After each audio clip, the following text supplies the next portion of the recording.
Notícias do Brasil e do mundo. O Brasil registrou hoje mais 1.103 mortes causadas pelo coronavírus, a Covid-19, de acordo com dados do consórcio de veículos de imprensa, no qual já matou 53.874 pessoas no país desde o início da pandemia. Os números levantados pelo consórcio com as secretarias estaduais de saúde também registraram 40.995 novos casos da doença nas últimas 24 horas. O total chega a 1.192.474 diagnósticos. Já os dados oficiais do Ministério da Saúde apontaram o número maior de mortes registradas de ontem para hoje. Foram 1.185 novos óbitos.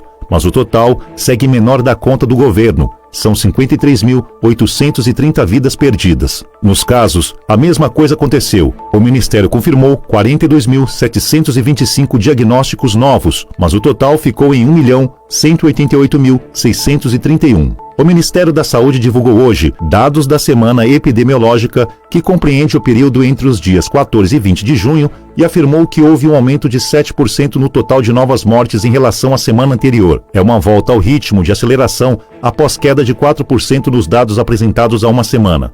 O número de casos foi ainda mais alarmante, depois de subir apenas 2% no último período medido. Agora o crescimento foi de 22%. Foram mais de 217 mil novos diagnósticos. Notícias do Brasil e do mundo. Boa noite, pessoal. Boa noite. Começa mais um programa Abra Promos aqui na Rádio Boa Música FM com o nosso locutor Vitor Hugo. Tudo bem com você, Vitor? Tudo bom, Rick? Como que você tá, meu querido? Como passou a semana? Tudo bem, graças a Deus. Tirando essa pandemia, né? Mas graças a Deus está tudo bem. A semana foi corrida, mas foi de trabalho, então eu fico feliz. Fico feliz também. E você? E me parece aí que as coisas estão sendo flexibilizadas aí, né? E o comércio vai voltando pouco a pouco. Eu estive na rua hoje, Rick, e vi muitos comércios abertos. A gente sabe aí que ainda falta muito, né? Os shoppings estão abertos, mas num determinado horário, né? Com todas as considerações.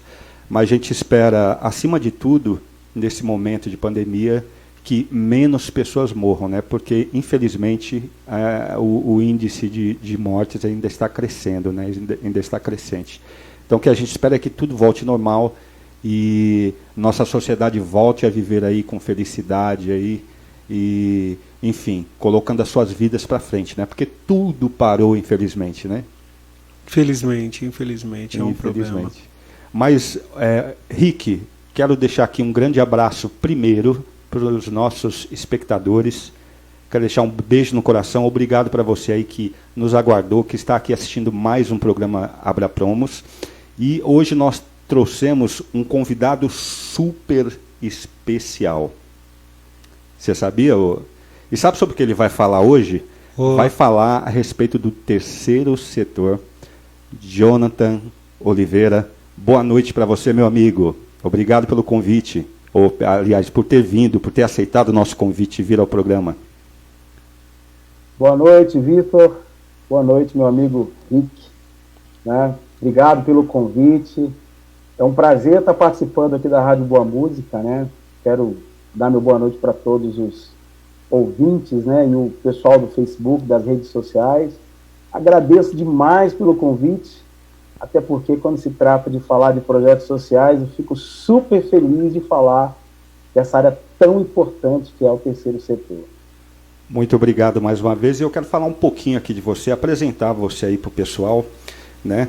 O Jonathan, ele é conselheiro lá no CONDECA. Para quem não sabe o que é CONDECA, é o Conselho Estadual dos Direitos de Crianças e Adolescentes. Ele também é gestor de projetos sociais e assessor parlamentar. Não é isso, Jonathan? Exatamente. Eu no momento, sou conselheiro de direitos da criança e adolescente do Estado de São Paulo. Fui eleito na última eleição, né? Que é uma eleição que acontece no Estado a cada 2 anos. Organizações sociais escolhem seus representantes, né, para representarem elas no CONDEC, esse conselho tão importante. Também eu sou assessor parlamentar na Câmara Municipal de São Paulo. É isso aí. Eu queria, a princípio, né, os nossos espectadores, eles não têm o hábito, né, a gente fala muito sobre música, né, sobre o direito dos músicos. Hoje a gente vai falar a respeito do terceiro setor. E eu queria que as pessoas soubessem, em primeiro plano, Jonathan, o que é terceiro setor, né? Muita gente não sabe, as pessoas ouvem falar terceiro setor, o que é exatamente o terceiro setor? Eu queria que você fizesse essa explicação inicial, antes de eu fazer algumas perguntas aqui. Hoje a gente vai falar muito, porque o Jonathan, ele tem muita informação útil, e tem muita gente assistindo hoje, Jonathan, o programa agora, querendo um pouco dessas informações que você vai passar aqui para a gente. Então, a princípio, vamos começar. O que é o terceiro setor? Então, Rick, muitas pessoas elas têm essa dúvida, né, do que é o terceiro setor.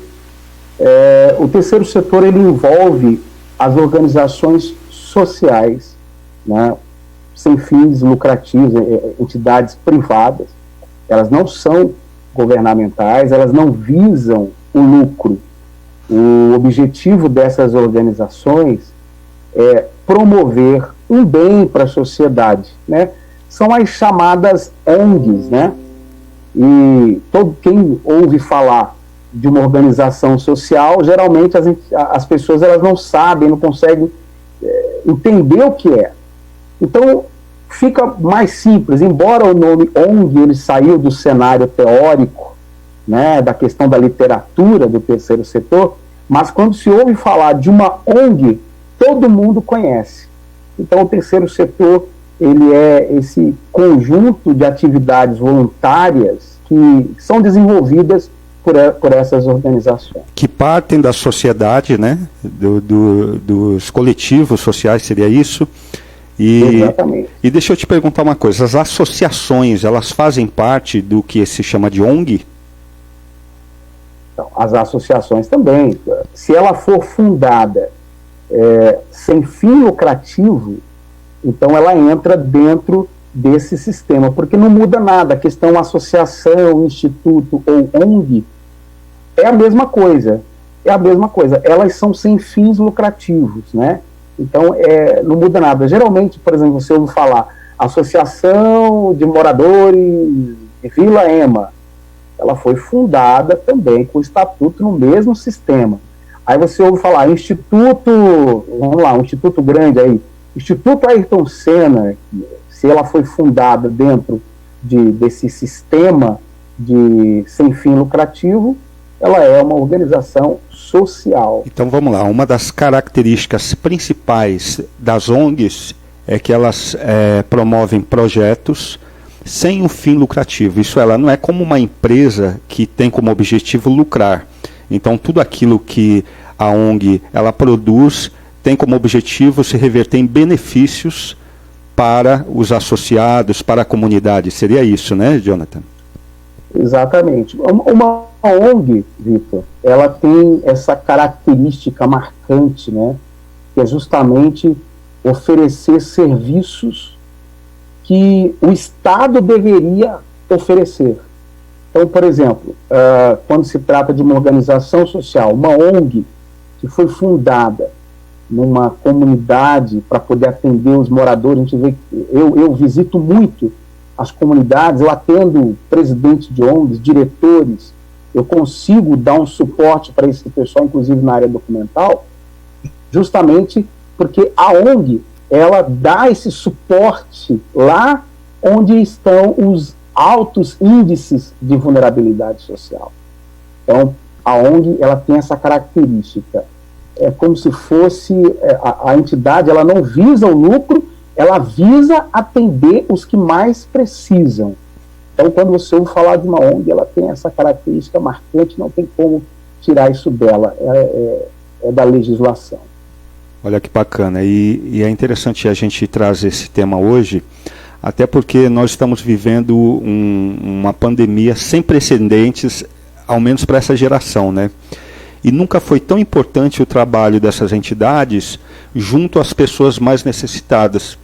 Então, profissionais liberais que ficaram sem os seus empregos, ou sem a sua forma de ganhar dinheiro, como os músicos, por exemplo, né? A gente tem batido muito nessa tecla, né?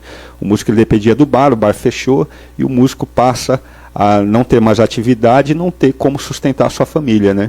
E as ONGs se apresentaram como um acalento, né, para essas pessoas, no sentido de levar aí para essas pessoas roupa, alimento, remédio e etc. A gente vai falar muito a respeito também dessa questão documental, né? Por quê? Porque a gente sabe que é muito burocrático e nós, aí me incluo, porque esse programa é um programa de uma associação, né? Nos falta o conhecimento técnico, burocrático, para poder romper essas barreiras, né? É como se a gente nadasse, Jonathan, nadasse, aí vem uma onda e traz a gente para a margem de novo, né? E a gente vai falar muito a respeito disso. Mas antes de falar a respeito desse assunto, eu queria saber como começou essa sua corrida aí na área social, né?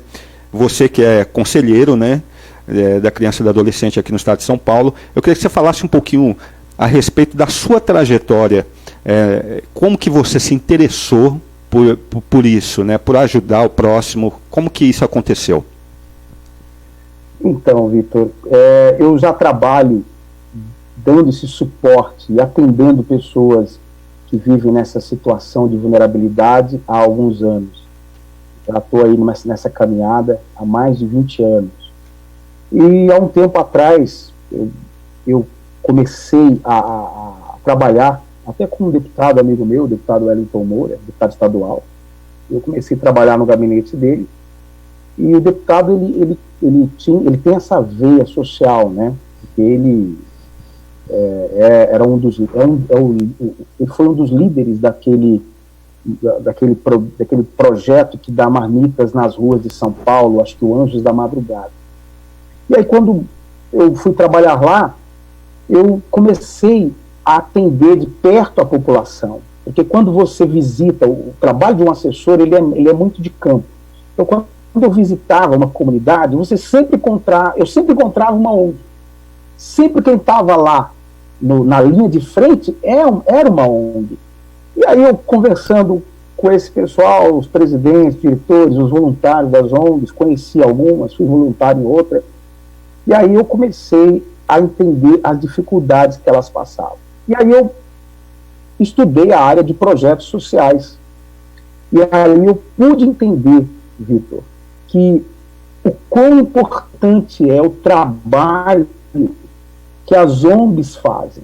Então, como eu estudei a área, eu comecei a entender como formalizar um projeto social, como fazer um projeto social, como a entidade participar de um edital de chamamento público, porque esses editais de chamamento público é como se fosse uma licitação, é um concurso. A entidade entra para concorrer, para que ela possa tentar, de alguma maneira, de acordo com a lei, porque a lei é quem rege esses editais, eles pudessem buscar recurso público para dar continuidade aos seus projetos sociais. Então eu pude entender de perto, Vitor, as dificuldades que elas passavam. E aí vem aquela questão, né? Não é porque a ONG ela tem lá o seu CNPJ que ela está apta para poder receber recurso público. Vai muito além disso. Então, por eu já trabalhar no atendimento de pessoas que viviam nessa situação de vulnerabilidade social, por eu ter ido trabalhar, fazer a parte de assessoria de um deputado, e eu viver em campo, né, atendendo a comunidade de perto e resolvendo problemas, inclusive problemas dos mais diversos que você pode imaginar. A gente recebe demanda do gabinete, a gente vai atender a população. Então foi aí que eu conheci esse trabalho maravilhoso que essas ONGs daqui de São Paulo realizam, e até do Estado. Eu já fiz reuniões em várias cidades do Estado de São Paulo. E me parece, Jonathan, que muitos desses trabalhos, né, dessas ONGs, elas começam com um trabalho de voluntários, né? São voluntários dentro da comunidade que se unem diante de uma necessidade emergente, né? E eles começam a trabalhar de forma gratuita, né? Se dedicando, né, as suas metas, enfim, as necessidades dessa comunidade. Então, esses trabalhos eles começam de uma maneira muito bonita, né? E eu queria voltar no assunto, assim, para que o espectador entenda qual a importância da ONG nas comunidades e na nossa cidade, que é São Paulo, e até mesmo a nível estadual. Qual a importância real da ONG? Ela faz aí um papel fundamental, na sua opinião? Você entende que às vezes o Estado, você entende, pela distância, né, das bases, não tem a capacidade de enxergar ou de fazer diretamente? O que você acha disso? Então, Vitor, você vê que nessa pandemia, por exemplo, você sabe que essa pandemia nasceu muita ONG, porque as pessoas que têm aquele coração bom, aquela coisa boa, vontade de ajudar os outros, tem gente que ela pede para os outros. E aí, essas ONGs, dentro da comunidade, qual é o papel delas? Só para vocês terem uma ideia. Nessa pandemia, quando faltava o alimento, quando falta o alimento dentro de casa, a família daquela comunidade já pensa logo, onde eu vou pedir um alimento? Onde eu vou pedir uma cesta básica? Ela não vai lá na prefeitura, ela não vai sair de onde ela está para ir lá na prefeitura. Não, ela vai na ONG. Porque a ONG, na verdade, a ONG deveria ser tratada assim. A ONG deveria ser um quartel-general de atendimento dessas famílias. E aí a pessoa, ela procura a ONG e procura o presidente da ONG, os voluntários, diz, olha, eu estou precisando de uma cesta básica, meu filho está faltando alimento, e etc., leite, né?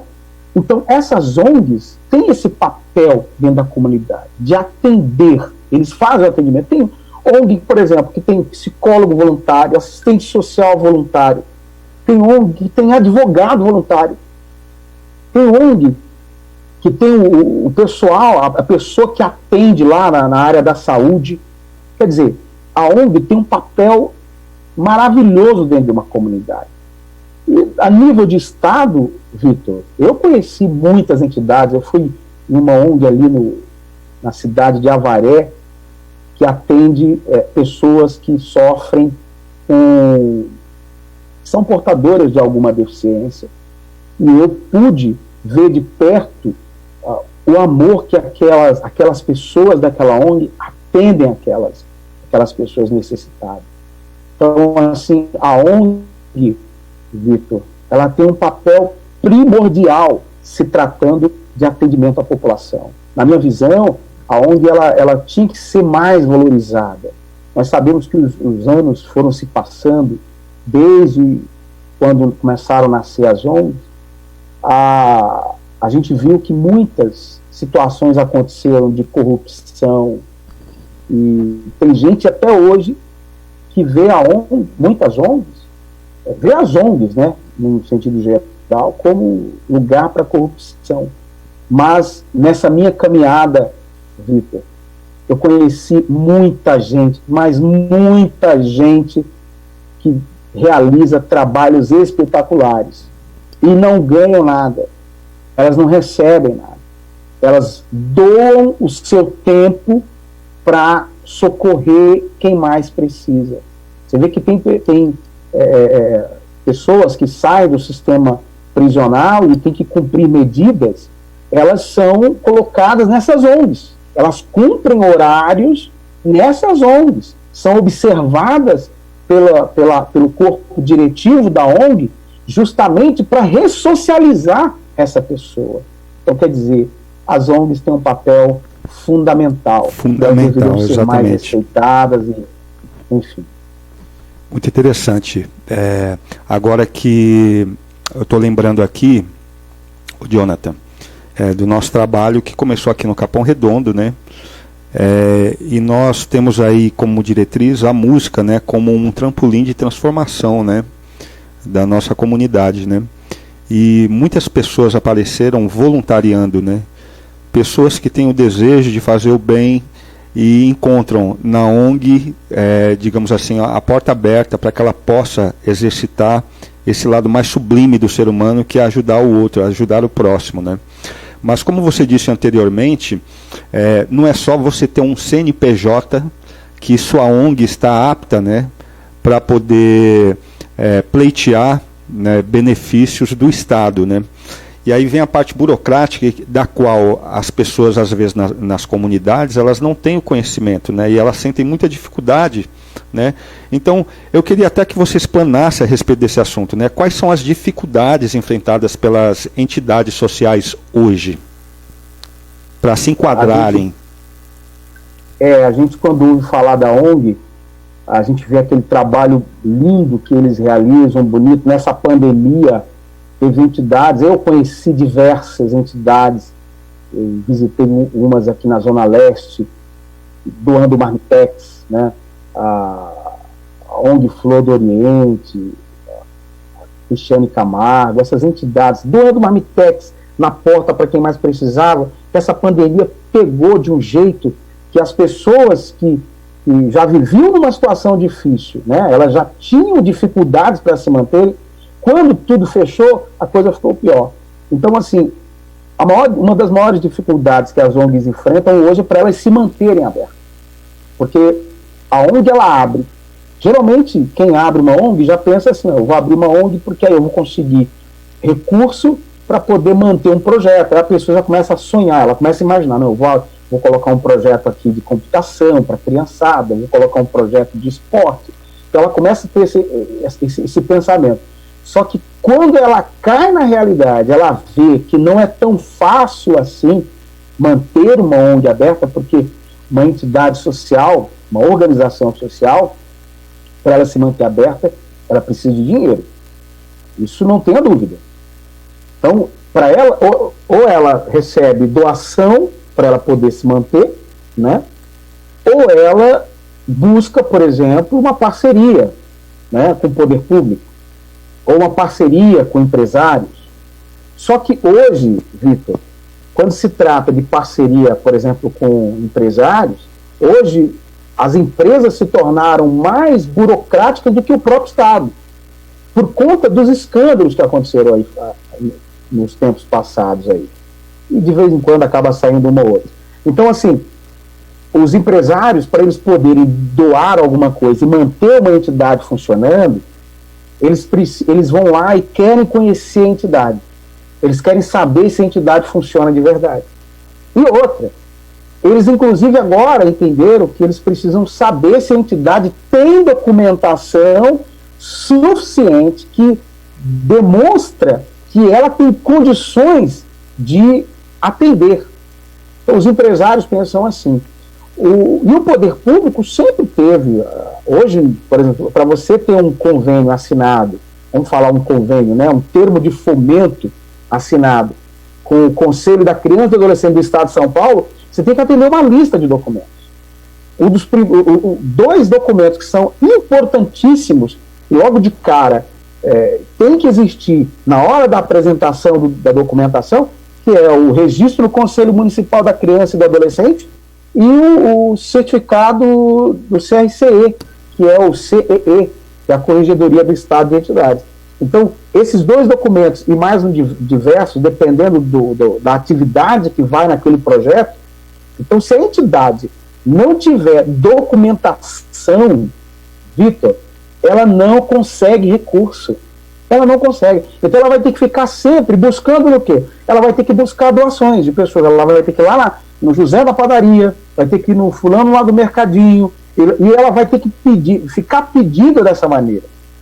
Então hoje, uma das maiores dificuldades que as entidades, Vitor, enfrentam é justamente manter a sua entidade funcionando. E sem dinheiro, Vitor, dificilmente uma entidade se mantém. Concordo com você, Jonathan. Agora vamos lá. O que hoje uma ONG ela deve fazer, ou como ela deve agir para buscar esse recurso? Essa é a primeira pergunta dentro de uma só, né?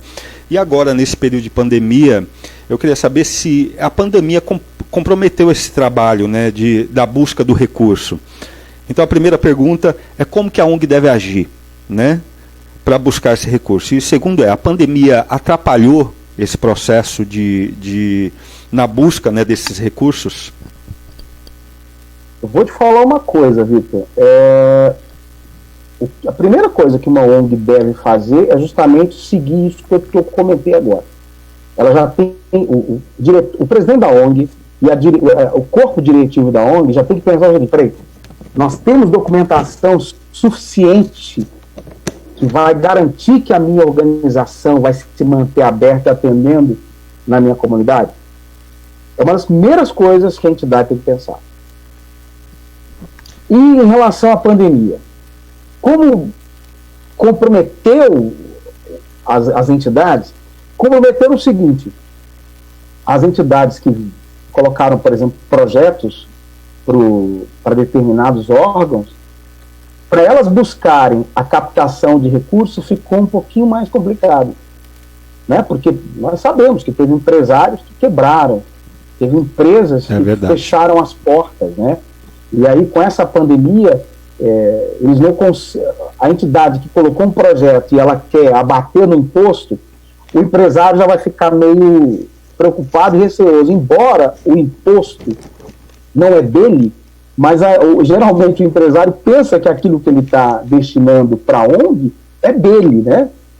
Então, o que acontece? Houve um comprometimento nessa questão, mas teve entidade, Vitor, que nessa pandemia ela cresceu, ela abriu os horizontes, ela começou a buscar doação, doadores, pessoas que têm condições de ajudar.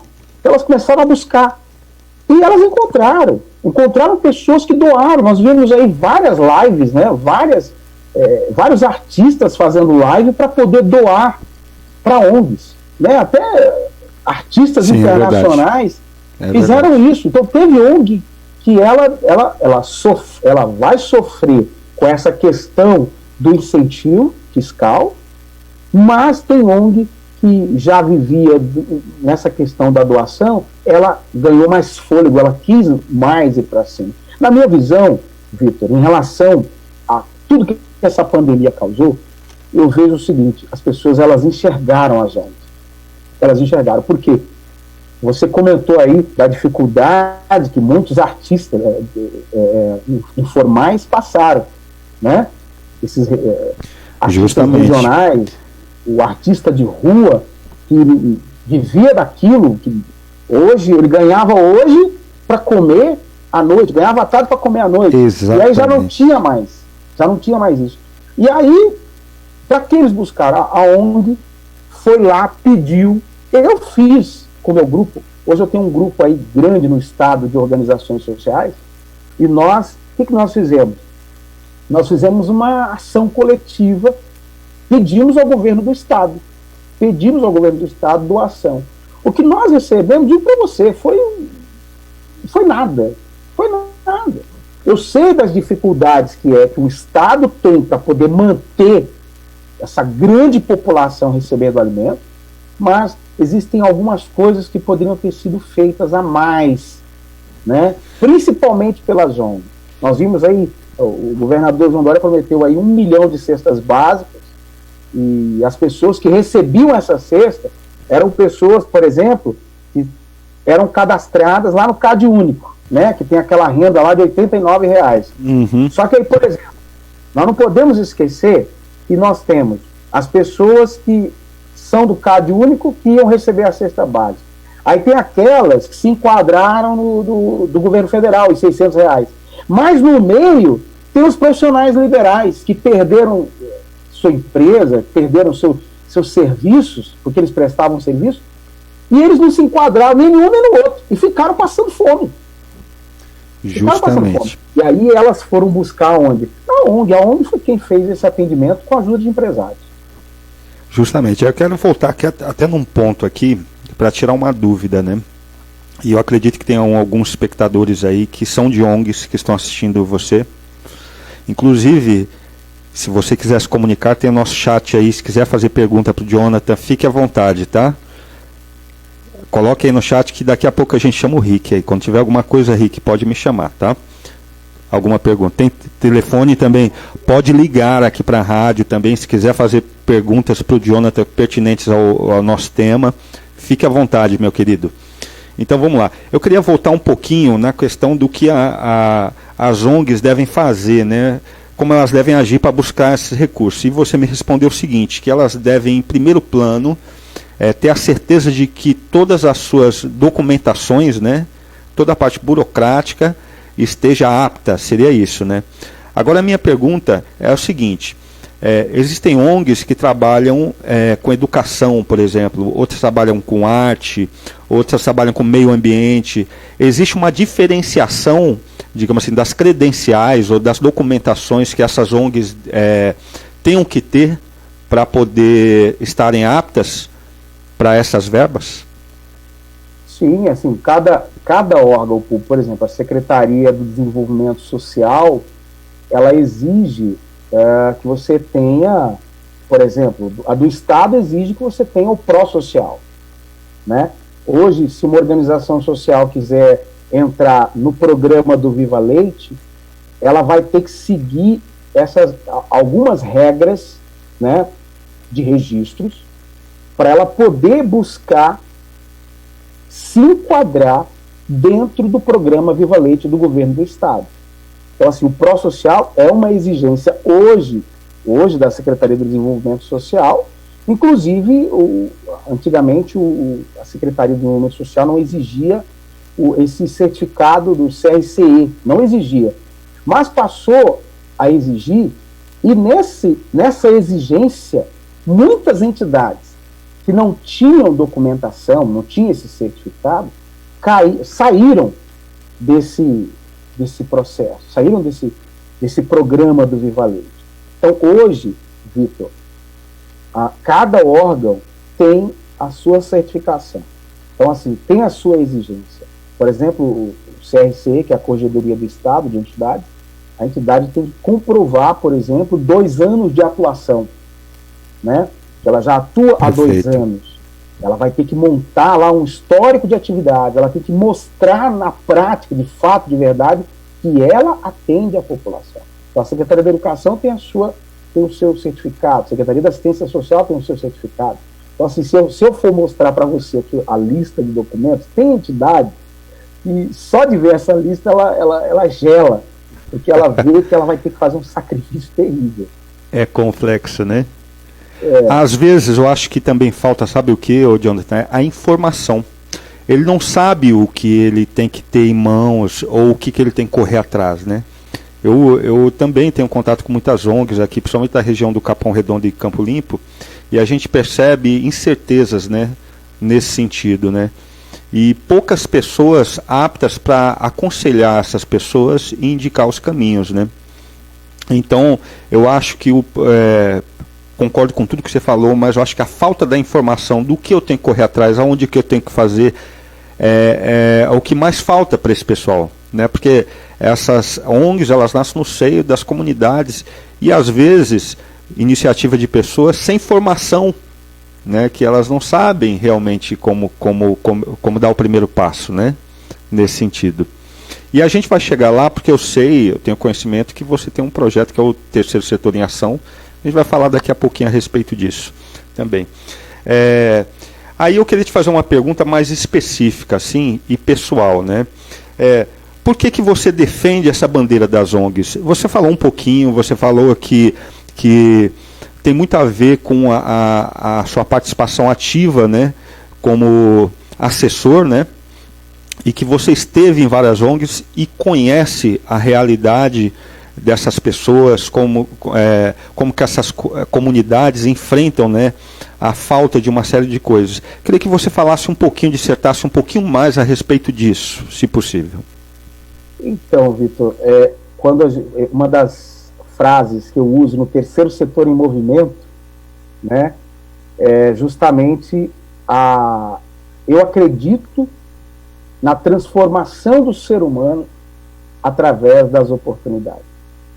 Então, isso é uma coisa minha, eu trago isso dentro de mim, eu sei a importância que tem um projeto social bem executado em uma comunidade, por exemplo, para o futuro do nosso país, que é a criança e o adolescente.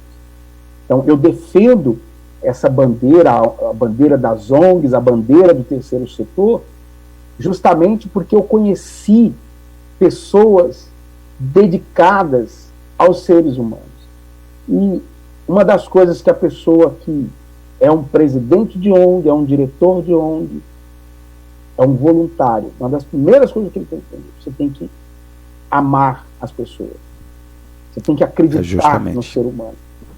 Se você acredita que o ser humano pode ser transformado, como eu já vi, a gente vê sempre, você liga a televisão, vamos dar um exemplo aqui, de lutadores que nasceram dentro de um projeto social. O cara é um lutador de karatê, de jiu-jitsu, de judô, foi para a Olimpíada, mas ele nasceu lá dentro da comunidade. Exatamente. Era sujeita às mesmas adversidades que outras pessoas eram, mas elas tiveram a oportunidade de conhecer um projeto social. E lá ela nasceu. Então, eu acredito muito que as pessoas podem ser transformadas. Eu defendo essa bandeira, Vitor, porque eu tenho sede, eu quero ver as pessoas transformadas. E quem trabalha com o terceiro setor tem que ter isso. Tem que ter esse desejo, tem que ter essa gana, essa vontade de ver a criança lá na comunidade receber um curso e amanhã ele se tornar um advogado, porque ele começou de baixo. Aquela criança lá que ficava na rua, né? Às vezes, muitas delas, a gente sabe que nas comunidades são assim, à mercê do tráfico, da violência, né? Da marginalidade. Inclusive, e aquela criança. Jonathan, eu tenho uma história pessoal a respeito disso, né? Eu tenho um filho hoje de 24 anos de idade, né? E ele conviveu comigo dos 8 aos 18 anos. Num dado momento, ele teve vontade de bater fotos, né? Ele queria aprender esse ofício, né? E uma ONG aqui do Capão Redondo, da região do Campo Limpo, tinha um curso de fotografia, né? E ele foi fazer, eu consegui uma maquininha para ele assim, semi-profissional, né? Consegui com um amigo por um preço bem baratinho, e ele foi bater e aprender as fotos dele.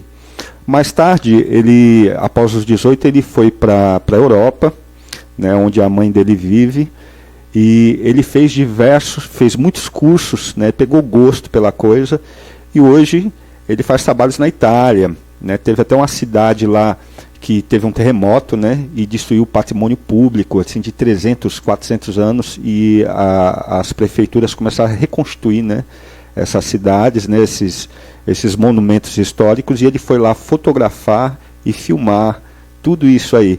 E ele saiu de uma ONG. Esse filho meu passou por isso, ele saiu da ONG, isso deu aí uma visão, uma perspectiva para ele totalmente diferente. Nós sempre fomos periféricos, sempre fomos aqui do Capão Redondo, mas isso deu uma outra visão de mundo para ele. Então o que você está falando é muito verdade. Tem inclusive um amigo, quero mandar um abraço para ele, que é o Marco, que é diretor do Centro Esportivo Jorge Bruder, ali em Santo Amaro. A gente conversa com muita frequência e ele fala muito a respeito do quanto as ONGs são importantes. E hoje ele faz um trabalho belíssimo lá em Santo Amaro, no Jorge Bruder, acolhendo jovens, né, que sem nenhuma condição, às vezes até com dificuldade de alimentação e tal. E lá esses jovens se tornam esportistas. Outro dia visitei esse centro esportivo, porque na minha infância, hoje eu estou com 44 anos, estive num desses centros esportivos, né? Passei minha infância jogando bola lá no Jorge Bruder. Grande abraço, Marco, e essa iniciativa aí que é super bonita. Enfim, e vi muitos se profissionalizarem. Por exemplo, o Pintado do São Paulo, né, que jogou no São Paulo Futebol Clube, saiu do Jorge Bruder. Serginho, para os velha guarda aí, que tá, do Santos, saiu do Jorge Bruder, e tantos outros aí. Então é muito verdade isso que você está falando aí, viu, Jonathan? E aí você vê essas histórias Porque quando eu visito as ONGs, a gente vê essas histórias. A gente vê pessoas que eram abandonadas e recebem uma oportunidade, porque eu tenho consciência que uma oportunidade faz toda a diferença na vida de uma pessoa. Você falou uma frase Então, bem impactante aqui, agora há pouco, né? Você falou que a oportunidade, né? A oportunidade eu acredito na é um trampolim para a transformação. Através das oportunidades. E eu acredito muito nisso também, né? Eu sou um desses militantes aí de que o mundo pode ser mudado através da oportunidade. E aí eu quero fazer uma pergunta mais específica até para os nossos espectadores que são músicos, né? E artistas, né? Eu quero saber o seguinte: como que você vê o papel da música nos projetos sociais? Eu acredito, eu vou dar minha opinião aqui de uma maneira bem sucinta, eu acredito muito na música, Jonathan, como um trampolim de transformação, até pelos projetos voluntários que a Associação Abrapromos tem feito aqui na região, com jovens, né? Com aulas de canto popular, de violão, cavaquinho, e você vê o brilho no olhar dessas crianças, né? Quando elas vislumbram a possibilidade, você entende, e acessam essa sensibilidade, né? Através da música, da arte, especificamente no nosso caso, da música. Eu queria saber um pouquinho, como que você vê o papel da música nos projetos sociais? Quando nós falamos da música, você já imagina o seguinte: a cultura, né? A cultura hoje ela é necessária, ela cresce ano após ano, é uma indústria que cresce no mundo todo, né? Até porque gera emprego, fortalece a economia, né? Então, assim, a música, Vitor, ela tem um papel fundamental.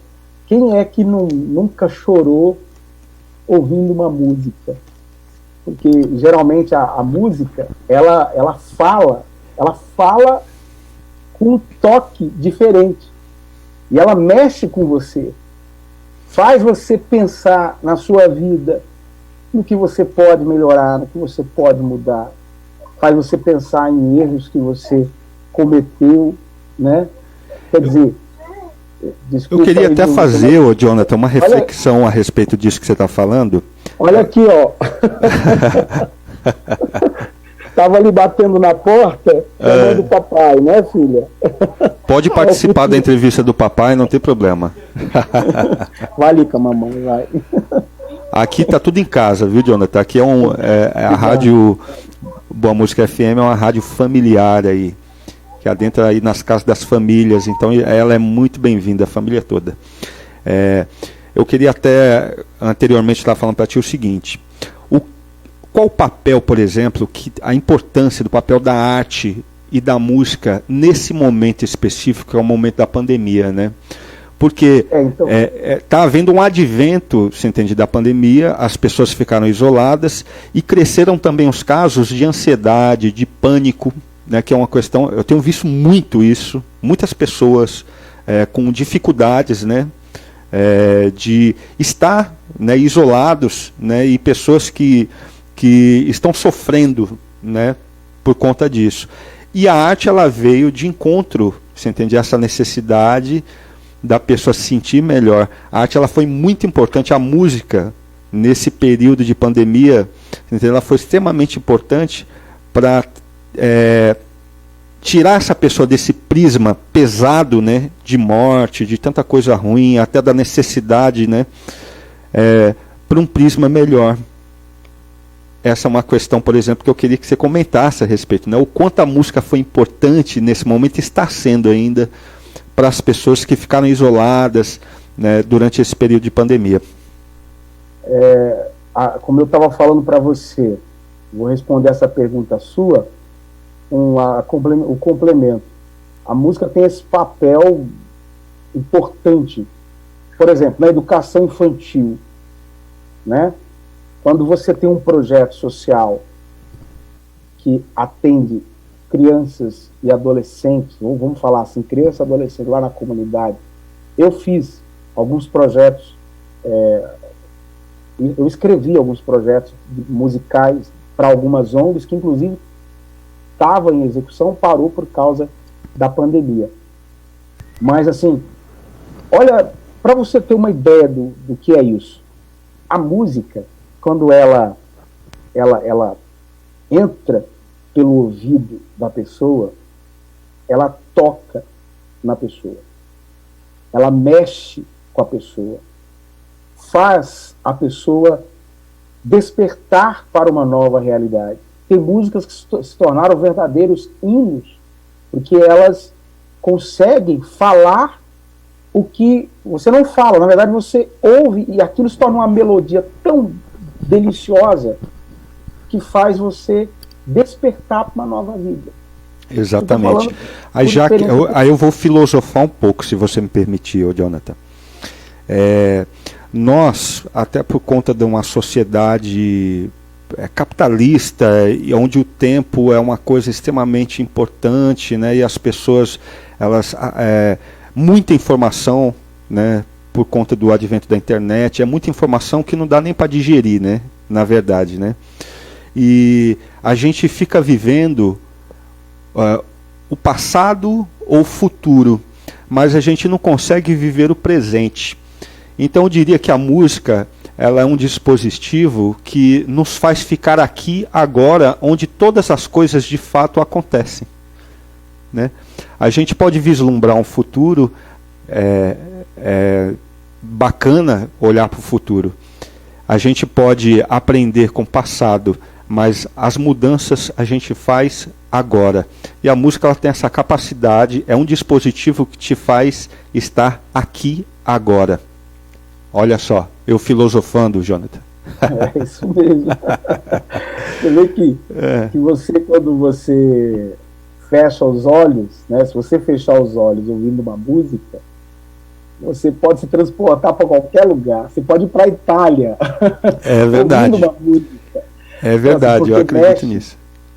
Mexe com o cérebro. Você vê que quando os projetos sociais eles têm essa atividade musical, ele mexe, inclusive, por exemplo, auxilia a criança a despertar habilidades que elas não tinham. Por quê? Porque trabalha, por exemplo, nas atividades cerebrais.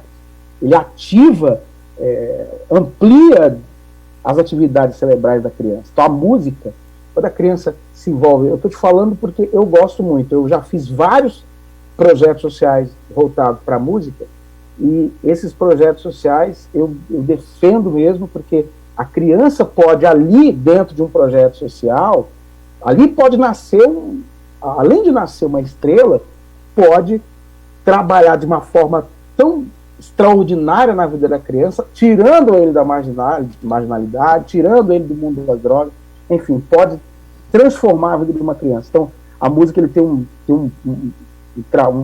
uma força extraordinária. Por esse motivo, eu estava vendo esses dias que o Senado estava querendo aprovar que os músicos regionais participassem, por exemplo, da lei do incentivo à cultura, né, fortalecer, inclusive, pelas lives, né? Foi aprovado pelo Senado, mas, enfim, até o momento, nada.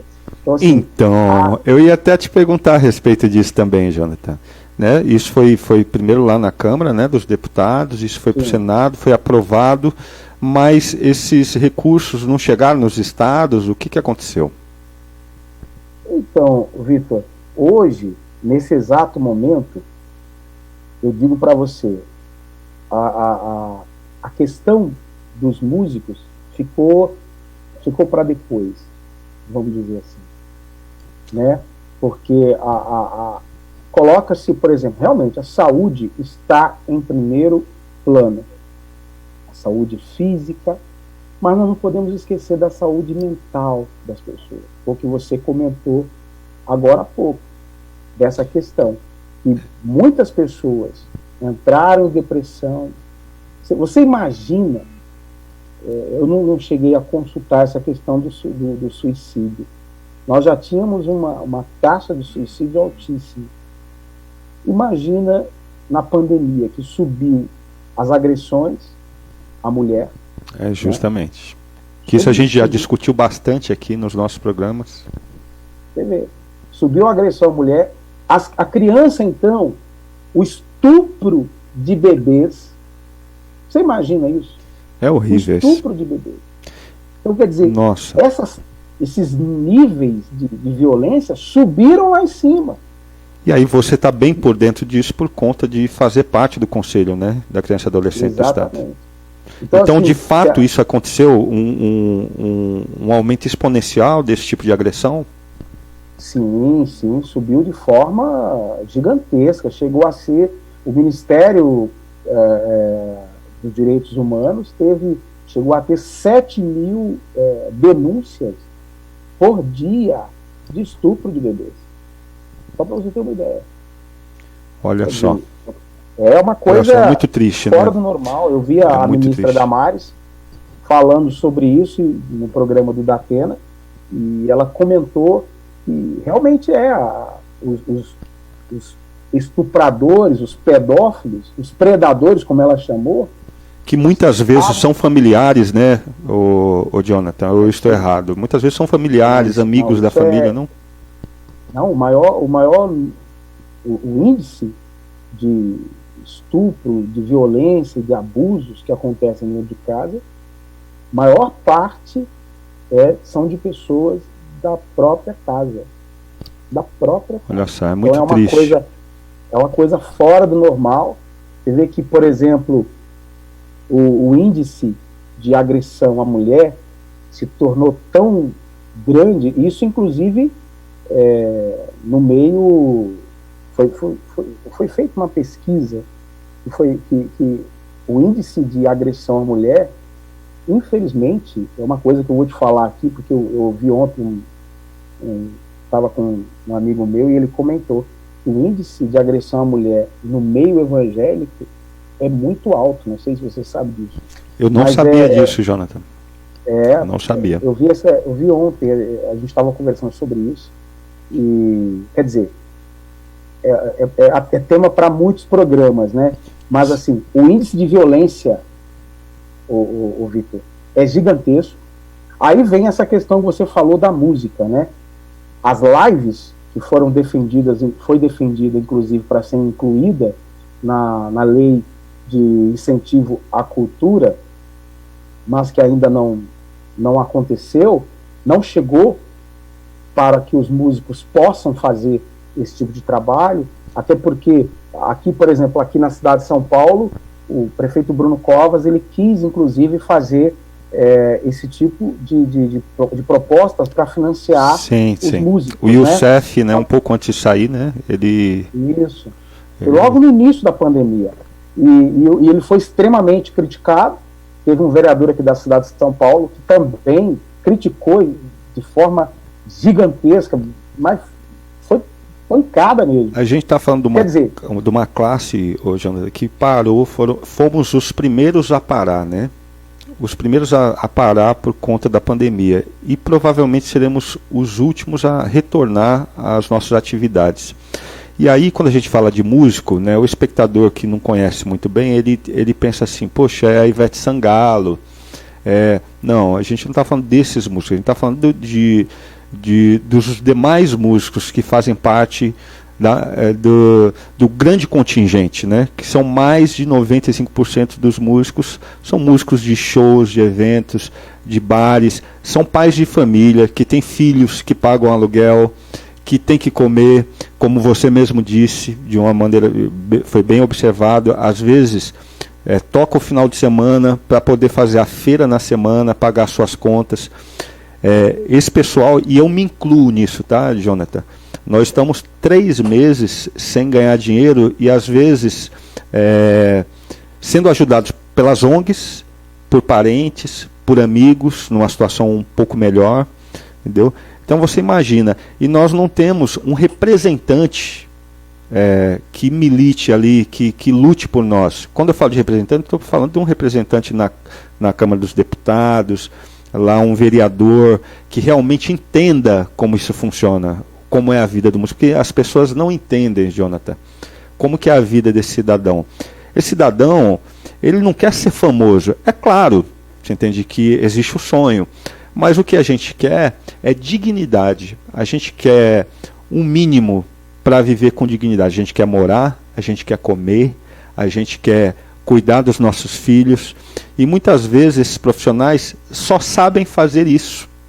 Ele não sabe fazer outra coisa. Você entende?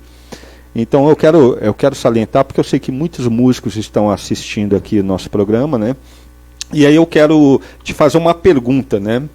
Como que a gente consegue fortalecer os projetos sociais que envolvem a música, por exemplo?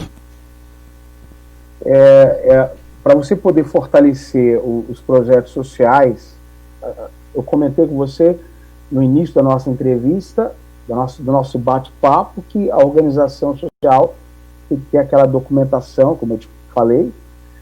Aí nós precisamos de mais projetos, né, financiados, projetos incentivados pelo poder público, por empresário. Porque, por exemplo, eu fiz um projeto, como eu te falei, fiz um projeto social para uma organização aqui de uma cidade vizinha. Esse projeto ele foi aprovado e ele foi liberado o recurso. E eu conversei com uma pessoa que entrou em contato comigo, uma musicista, e ela falou assim para mim: poxa, Jonathan, me passaram o seu contato, porque você entende dessa área de projetos. Eu fiz um projeto para uma lei, e esse meu projeto ele alcançou até uma nota boa, mas ele não alcançou o 10, né?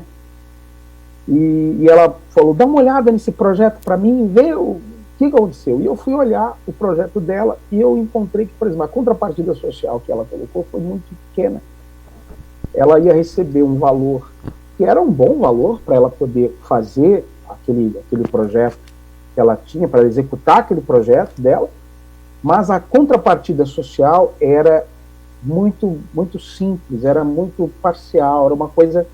Aí eu vou te fazer uma pergunta, vou fazer um adendo aí, antes que a gente explique. A contrapartida social é o quê, para a pessoa que está nos ouvindo?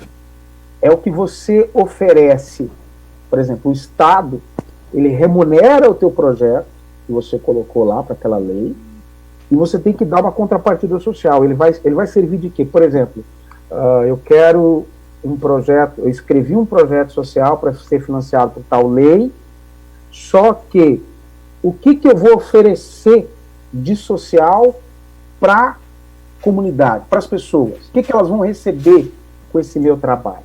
Porque o teu trabalho vai ser produzido pelo Estado, mas ele tem que ter uma contrapartida. Vou te dar um exemplo. Você hoje pode ser um músico de um projeto financiado pelo Conselho da Criança e do Adolescente do Estado, que atende essas crianças. Então, essa contrapartida que você vai dar, essa contrapartida que você vai dar, por exemplo, a ressocialização de adolescentes provenientes da Fundação Casa. Então, hoje no Estado, a Fundação Casa é um problema para o governador. Na última vez que eu consultei, estava se gastando R$7 mil por adolescente na Fundação Casa, para manter um adolescente lá por mês. Então imagina, é um valor altíssimo por cada adolescente.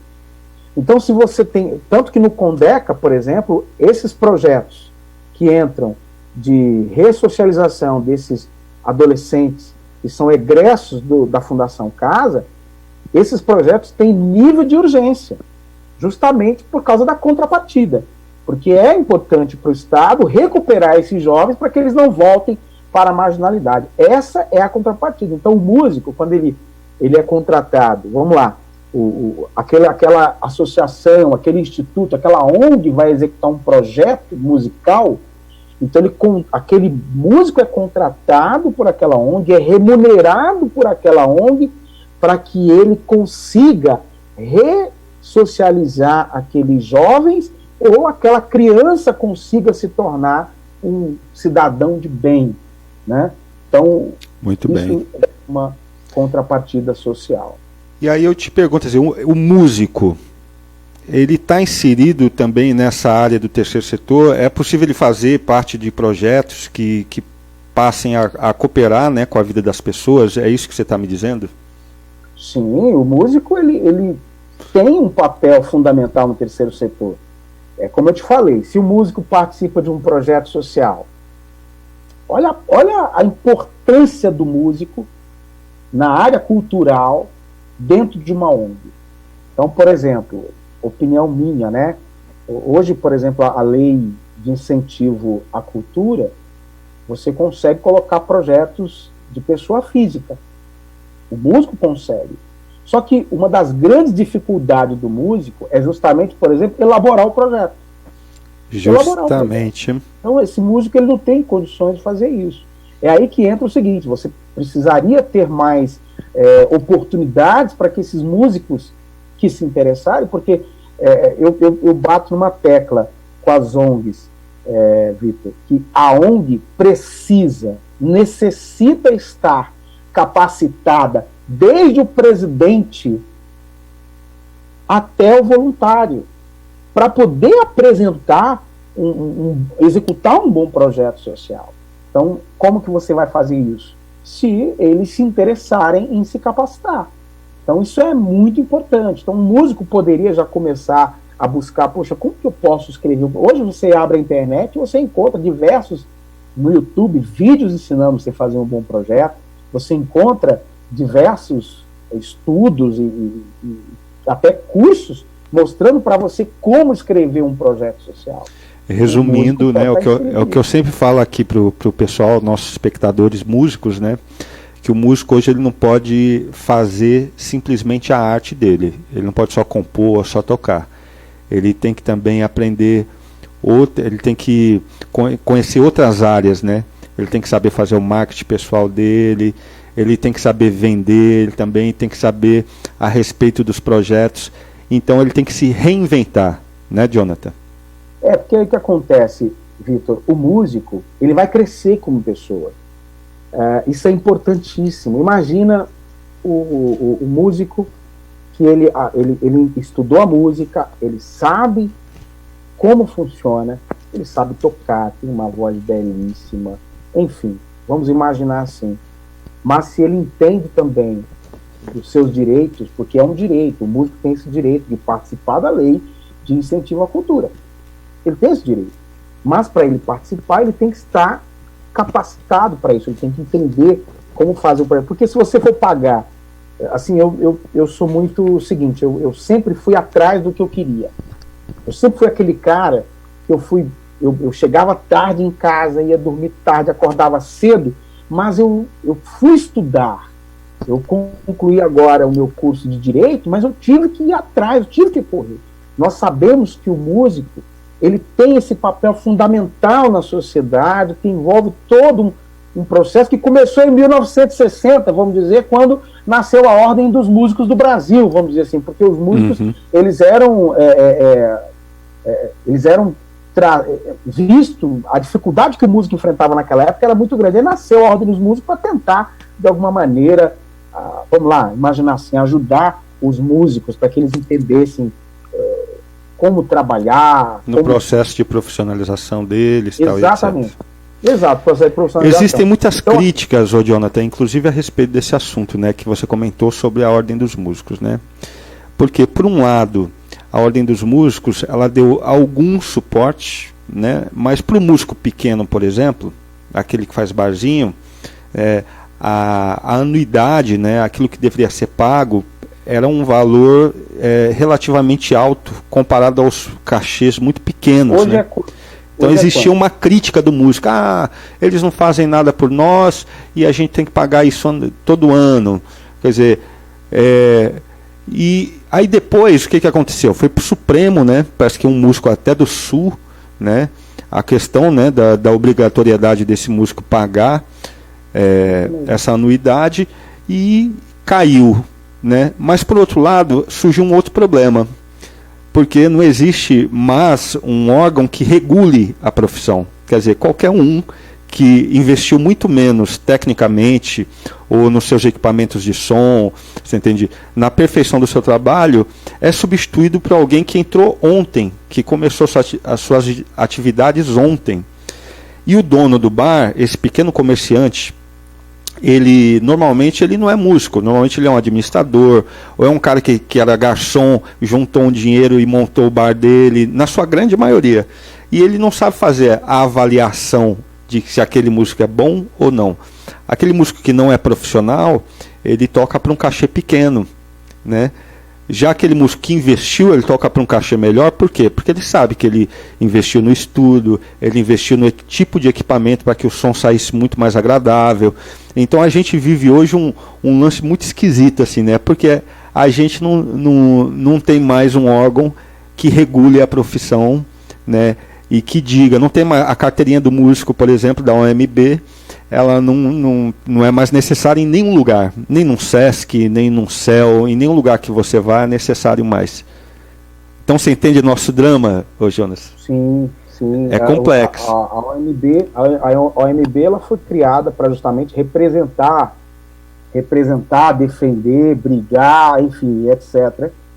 Mas, pelo que o que eu já vi sobre essa questão da OMB, não houve essa representatividade, né? Que é justamente importantíssima. Seria eu também acho. É o que eu tento falar para os músicos, é justamente isso. Ter alguém que regule a nossa profissão é muito importante, né? É muito importante esse papel. Aí que entra essa questão. Se você, por exemplo, nós vemos aí a situação dos músicos do Brasil em plena pandemia. A OMB era para ser como, vamos imaginar, a Ordem dos Advogados. Justamente. A Ordem dos Advogados, você não pode prender um advogado sem a presença de um representante da OAB. Então, assim, a Ordem dos Músicos tinha que justamente representar essa classe, e aí, como você falou, e você não é a primeira pessoa que fala isso para mim, hoje o músico realmente não tem um representante. E aí que entra, é aí onde aquele músico que conhece um amigo ou conhece alguém da área política, ele vai brigar, vai pedir, vai buscar, mas para você representar, eu tenho assim um pensamento, viu, Vitor? Para você representar uma causa, você tem que abraçar ela de fato de verdade. Não pode ser uma coisa mais ou menos. É isso então, assim, aí. Eu particularmente sou meio... Eu gosto de lutar por aquilo que eu acredito. Né? Eu vejo o que é justo, o que é correto. Não é correto, é justo, eu vou brigar por aquilo. Eu acho que para você representar essa classe tão importante, você tem que justamente pensar nisso. Não, eu vou entrar nessa briga, mas eu vou entrar para bater forte mesmo. E hoje os músicos eles precisam justamente disso. Precisamos, meu querido. Precisamos muito da ajuda de pessoas aí que nos oriente e que comprem essa briga conosco. Eu queria até falar um pouquinho também, Jonathan, a respeito do terceiro setor em movimento, né? Eu queria saber primeiro qual o objetivo, né? Eu sei que você que criou esse grupo que é chamado Terceiro Setor em Movimento, inclusive, estava falando com uma amiga minha outro dia, né, que é musicista, e ela disse que conseguiu um emprego, né, numa ONG por indicação de vocês. Olha só que interessante, né? Legal. Olha só que bacana. E eu estava comentando a respeito do projeto, né, do Terceiro Setor em Movimento. Ela falou assim, eles me indicaram um trabalho, né, e que até hoje ela está lá exercendo esse trabalho numa ONG também, entendeu? Que tem um trabalho belíssimo, inclusive, que é o Arrastão aqui no Campo Limpo. Né? E aí eu queria te perguntar, qual o objetivo, né, do Terceiro Setor em Movimento? Como eu te falei, quando eu comecei a trabalhar atendendo as ONGs, eu vi a dificuldade delas, aí eu estudei a área e aí eu comecei realmente a dar essa assessoria e consultoria para as ONGs. Nós sabemos que quando se trata de uma consultoria e assessoria nessa área de documentos, se você for procurar um advogado especialista na área, é o olho da cara. Você deixa o olho da cara na mesa lá do advogado e vai embora. É tipo isso. É exatamente assim, isso. Você procura um contador, porque toda ONG tem que ter esse contador entendido da área do terceiro setor. Não pode ser qualquer contador. Mas a mesma coisa, se você for buscar ele para te ajudar na área de documentação, você vai deixar também o seu olho lá na mesa do cara da contabilidade. Então, assim, quando eu criei o Terceiro Setor em Movimento, foi justamente para poder fazer o que você comentou no início. mostrar para as entidades o que elas precisam. Mostrar para elas que o caminho a ser seguido até, vamos imaginar, toda a ONG, a maior parte delas, quando ela é criada, ela sonha ter um convênio com o Estado, um convênio federal, um convênio com o município de São Paulo, igual eu conheci ONG, uma ONG aqui do Capão Redondo, que inclusive perdeu o convênio com a Secretaria da Assistência Social de São Paulo, um convênio de 384 mil por mês, e tinha 84 funcionários, 84, e foram mandados embora. A ONG se enrolou inteira por causa que perdeu esse convênio. É uma história longa, mas é uma coisa que é justamente isso. A ONG precisa também desse representante que vá lá brigar lá, que vá lá sentar lá na mesa dos secretários, sente com o secretário e exponha a situação, porque não basta, Vitor, apenas a secretaria ou a prefeitura ou quem quer que seja ir lá e desfazer o convênio. Tem que entender que aquela ONG tem famílias envolvidas. Justamente. Então, eram 84 funcionários, eram 1.700 crianças, só para você ter uma ideia, e a ONG fechou. Então, assim, Vitor, eu criei o Terceiro Setor em Movimento para representar essas entidades. Antes da pandemia, nós fizemos uma reunião na Câmara Municipal, que é chamado de Encontro do Terceiro Setor em Movimento, e aí a gente leva profissionais da área da captação, da área de gestão de projetos, da área de formalização de convênios, da área que ensina a ONG como se capacitar, os profissionais, assistente social, psicólogo, etc. Todo esse pessoal envolvido com a área do terceiro setor, inclusive os músicos estão convidados a participar desses meus encontros, porque nós vamos, passando a pandemia, nós vamos voltar, e nós temos em pauta justamente o PROAC, a Lei Rouanet, para que o músico consiga também escrever o seu projeto. Sim, sim. Então, isso e essa é a minha pergunta, né? Qualquer ONG, qualquer profissional assim do terceiro setor, ele pode buscar orientação no seu trabalho, ô Jonathan? Como que acontece aí esse movimento? Qualquer entidade pode fazer parte do terceiro setor em movimento. Até aqueles movimentos sociais que não têm documentação ainda, que nem foram formalizados. Mas que existem, né? Que estão ali atuando, né? Existem. Eu atendi uma senhora que ela tem um movimento social aqui na região de Interlagos ontem, e ela tem um movimento lindo. Ela falou que começou atendendo 200 crianças na época do Dia das Crianças. Aí depois veio o Natal, ela atendeu 500 crianças. Ela busca doação e doa brinquedo, doa roupa. Que lindo. Ela faz um trabalho maravilhoso. Quer dizer, e ela sentou comigo, me mostrou as fotos do que ela faz. Eu falei, mas, nossa, então a senhora está faltando só o convênio, só o apoio do poder público para a senhora continuar fazendo isso aí ou fazer mais. Claro, Jonathan, mas eu não tenho uma entidade fundada. Quer dizer, ela já faz o movimento, é o chamado movimento social. Ela já faz esse movimento, mas não tem essa documentação ainda. E aí eu chamei ela, senta aqui que nós vamos te orientar como fazer, porque aí nessa hora é um dos grandes problemas, que a entidade às vezes encontra um contador que não entende, e já diz logo para ela assim, ó, você vai abrir a ONG e vai cair dinheiro na conta da ONG, porque a prefeitura vai colocar dinheiro, o Estado vai colocar dinheiro, e não é assim que funciona. Então eu sempre oriento a entidade. Então o terceiro setor em movimento, Vitor, ele foi criado com esse objetivo: representar as entidades, auxiliar elas nessa parte de documentação, auxiliá-las na hora de participar de um edital de chamamento público, participar, por exemplo, de um Olha só que bacana a existência disso, Jonathan. O terceiro setor em movimento tem esse objetivo. O nosso objetivo uma das primeiras coisas, nós queremos que a ONG pare de depender de outras pessoas, mas a diretoria entenda do que está fazendo, se profissionalize, entendeu? Então, às vezes a assistente social ela se forma na área, ou psicólogo, enfim, a pessoa formada em pedagogia, mas ela não entende do que é a vivência dentro de uma ONG. Então, o terceiro setor em movimento tem esse objetivo. As nossas palestras e encontros acontecem para que as entidades saibam qual é a vivência correta dentro de um projeto em uma comunidade. Okay. Então, vamos lá. digamos que eu sou hoje, eu tenho um projeto que ainda não está, ainda não tem documentação, ou eu sou uma ONG que preciso de informações. Como eu acesso hoje o Terceiro Setor em Movimento? Qual é o meu movimento? O que eu tenho que fazer? Eu tenho que ligar para vocês?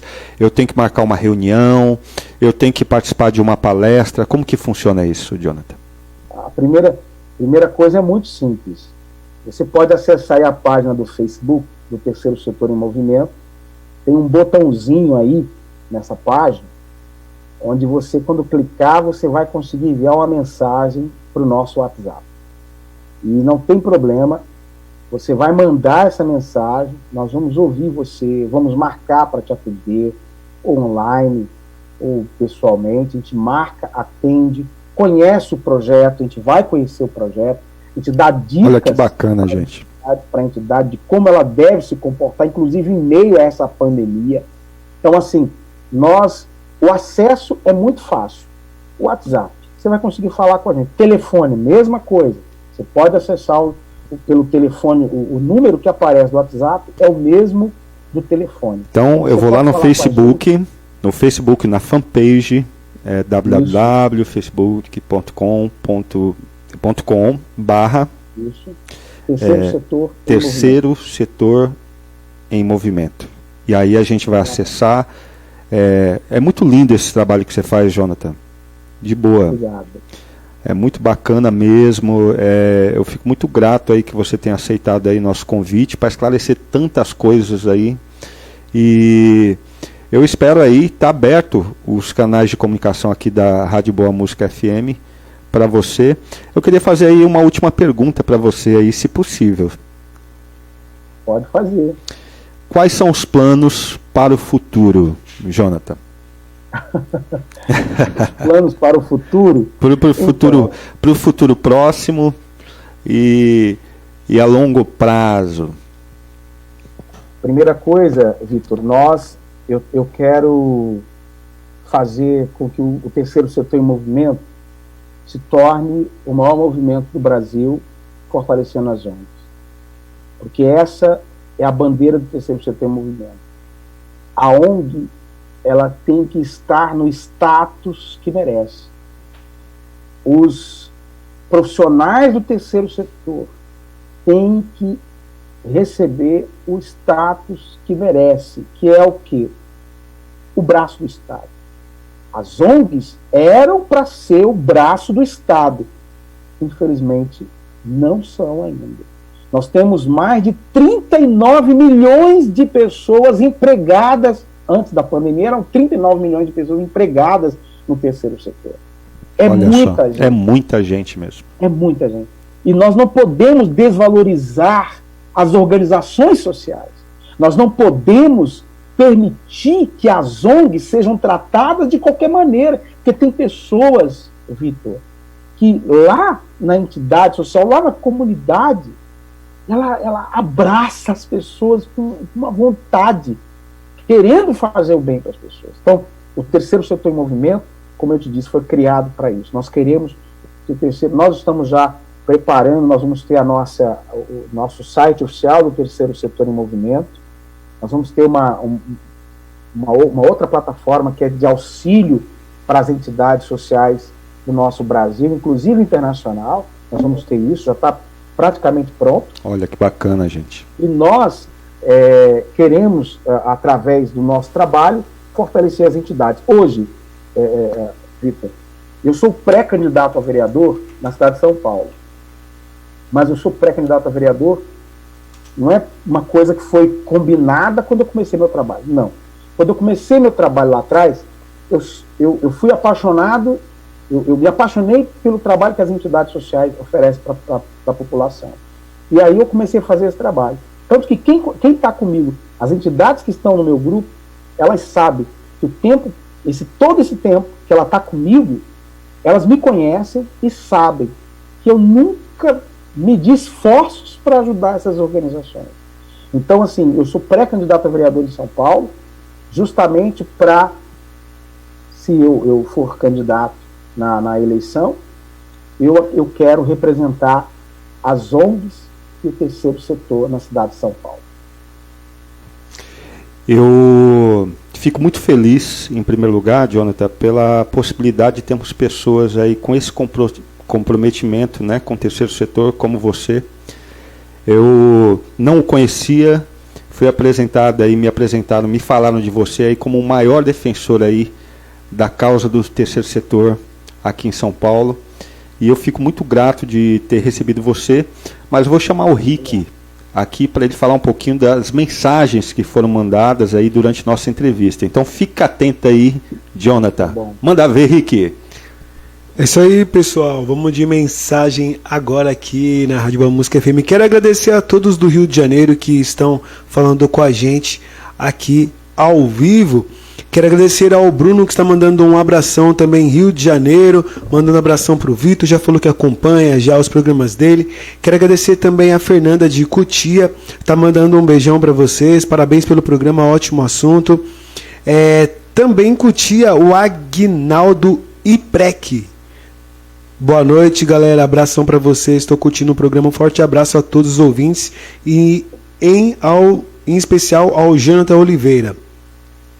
André Miranda, também de São Paulo. Grande abraço no Vitor, meu tio primo. Lembro com muito carinho da nossa infância no Joerg Brother. É isso que fala, brother? É isso. Grande abraço, André. Faz muito tempo que eu não vejo esse sobrinho aí. Mas grande abraço, sobrinho. Ele disse assim: não sou músico, mas sempre acompanhei e participei de diversos trabalhos voluntários. O terceiro setor, quando funciona de forma como deve ser, realiza um trabalho de excelência que transforma vidas.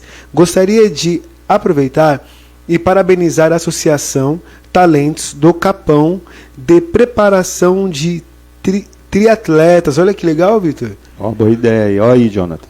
Sou triatleta e admiro muito esse projeto. E o site vou até divulgar, gente, talentosdocapãonatação.com.br. Massa. Show de bola. A Rosa de Guarulhos está mandando um abração para o convidado. Diz que admira muito ele. E abração para o nosso locutor, Vitor. Grande abraço.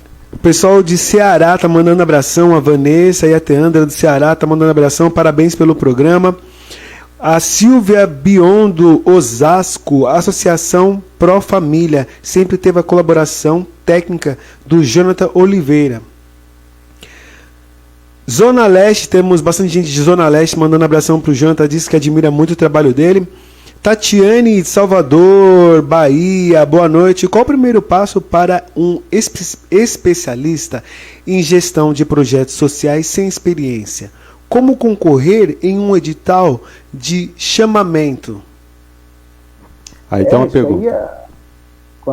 Vitor, quando o Vitor e o nosso amigo Rick, então, quando se trata de você participar de um edital de chamamento público, a organização social tem que esperar esse edital abrir e observar o edital para poder colocar o seu projeto.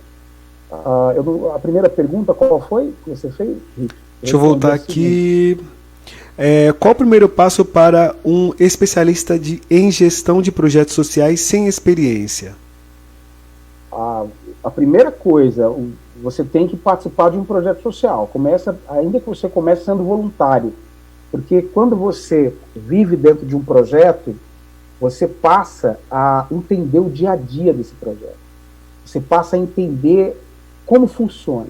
Então, assim, geralmente, eu tenho muitos profissionais que se formaram na área da assistência social e não conseguiu um emprego. Não entrou para trabalhar na área ainda. E ela pergunta para mim, o que eu devo fazer? Eu falo, não, procura uma ONG. Começa sendo voluntária. Porque isso é experiência para a sua vida.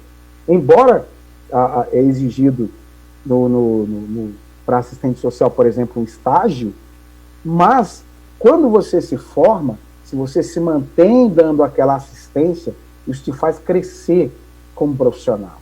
E você sempre se mantém estudando a área de projetos sociais, fazer outros cursos, faça outros cursos. Isso vai fazer você crescer muito e você vai se tornar alguém muito entendido da área. É isso aí. A Fernanda Campo Limpo está mandando um abração e perguntando qual o primeiro passo no edital para quem nunca escreveu, mas tem grandes projetos. Olha, ô Rick, vou dizer uma coisa para você. Geralmente as pessoas perguntam assim, essa pergunta ela é muito simples de resolver. Primeira coisa, você tem que ler o edital.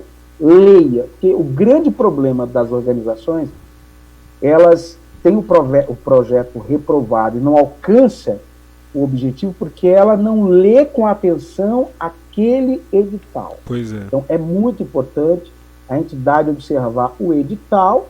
E outra coisa, o teu projeto ele não basta apenas ser um bom projeto, ele tem que ser bem escrito, ele tem que ter de forma clara e simples o que ele quer. Primeiro, o público-alvo que ele quer alcançar, aí vem a questão de qual a transformação que você quer causar naquele território. Então essas questões elas são muito importantes para que você atenda o edital e consiga ter um projeto financiado.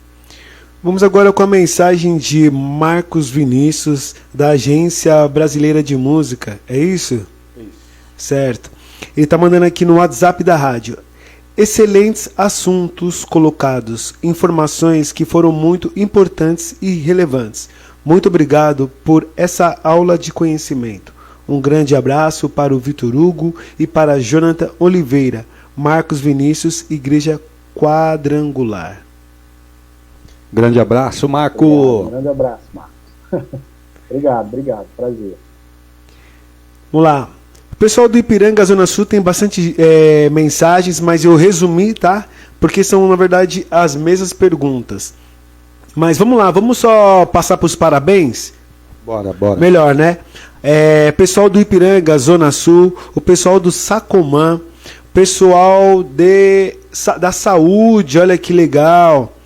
Vila Madalena, tá todo mundo mandando parabéns aí pelo programa. Norris Black, ele é de São Paulo, parabéns, conheço esse cara, ele nos representa. Jonathan, parabéns.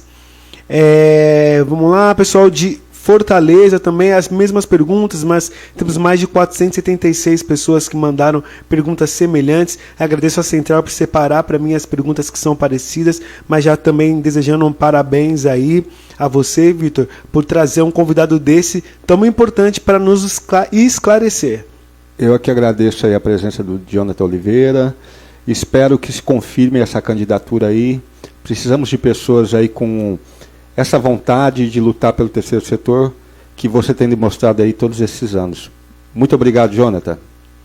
Obrigado, Vitor. E olha, essas pessoas que têm essa dúvida, essas perguntas, pode acessar a página, a fanpage do Terceiro Setor em Movimento, entra lá no WhatsApp, pode mandar mensagem para mim, que a gente responde todo mundo, não tem problema não, tá bom? Olha só, gente. Prazer, Vitor. Prazer participar, obrigado, Rick. Nossa, eu me senti muito bem, estou muito feliz de ter participado. Pode me chamar outras vezes que eu venho com o maior prazer. As portas estão abertas aí para você, Jonathan. E eu quero deixar aí um grande abraço para você que nos acompanhou até agora. Quero deixar um beijo no coração. Vamos para o próximo programa Abra Promos aí na quinta-feira, 9 horas da noite. Aguarde que tem coisa boa por aí. E quero deixar um abração para o meu parceiro, meu amigo Rick Basso, produtor aqui da Rádio Boa Música FM. Valeu, meu querido. Obrigadão. Muito obrigado. Quero agradecer a todos os nossos parceiros e também ao Facebook por criar o nosso... Na verdade, nós somos a primeira rádio no Brasil a ter o aplicativo desenvolvido em parceria com o Facebook, tá? E está na nossa página, a galera quiser acessar lá. 24 horas por dia, nossos programas não param, através da página Rádio Boa Música FM, por esse aplicativo desenvolvido junto com o Facebook. Quero agradecer a confiança deles e por eles aprovarem esse nosso projeto na periferia do Capão Redondo. Obrigado, Vitor, mais uma vez. Obrigado, Jonathan, por todo esse conteúdo, essa aula. Muito obrigado. Valeu, até a próxima. Tchau, até a próxima. E bora de dicas de economia para vocês aqui na Rádio Boa Música FM. Agora em seu rádio, dicas de economia. Tudo que você, empresário, autônomo ou profissional liberal, precisa saber. Dicas de economia. A credibilidade é fator-chave para qualquer empresa conseguir se destacar no mercado. Afinal de contas, os consumidores preferem adquirir produtos e contratar serviços de marcas em que confiam. Não dá para conseguir a credibilidade da noite para o dia, mas podemos nos atentar a alguns detalhes que vão contribuir para isso ao longo do tempo. Construa um posicionamento de marca. Colocar isso em prática requer que a empresa tenha valores claramente definidos, além de conhecer bem os clientes, os produtos ou serviços que oferece. Outra coisa importante é deixar claro qual a sua vantagem competitiva, observar o comportamento dos concorrentes, entender o que funciona no mercado é importante sim. No entanto, em vez de tentar seguir o mesmo caminho de alguma outra empresa, o que você tem mesmo que fazer é fortalecer a identidade da sua marca, apostando em suas qualidades. Dicas de economia.